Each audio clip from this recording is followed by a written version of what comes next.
ربكم الذي خلقكم والذين من قبلكم لعلكم تتقون الذي جعل لكم الأرض فراشا والسماء بناء وأنزل من السماء ماء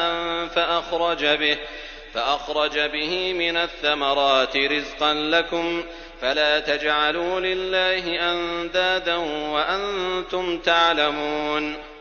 وإن كنتم في ريب مما نزلنا على عبدنا فأتوا بسورة من مثله وادعوا شهداءكم من دون الله إن كنتم صادقين فإن لم تفعلوا ولن تفعلوا فاتقوا النار التي وقودها الناس والحجارة أعدت للكافرين وبشر الذين آمنوا وعملوا الصالحات أن لهم جنات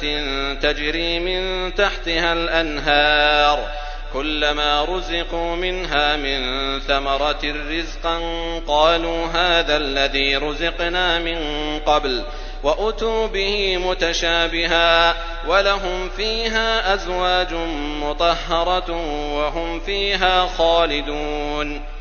إن الله لا يستحيي أن يضرب مثلا ما بعوضة فما فوقها فأما الذين آمنوا فيعلمون أنه الحق من ربهم وأما الذين كفروا فيقولون ماذا أراد الله بهذا مثلا يضل به كثيرا ويهدي به كثيرا وما يضل به إلا الفاسقين الذين ينقضون عهد الله من بعد ميثاقه ويقطعون ما أمر الله به أن يوصل ويفسدون في الأرض أولئك هم الخاسرون كيف تكفرون بالله وكنتم أمواتا فأحياكم ثم يميتكم ثم يحييكم ثم إليه ترجعون هو الذي خلق لكم ما في الأرض جميعا ثم استوى إلى السماء فسواهن 7 سماوات وهو بكل شيء عليم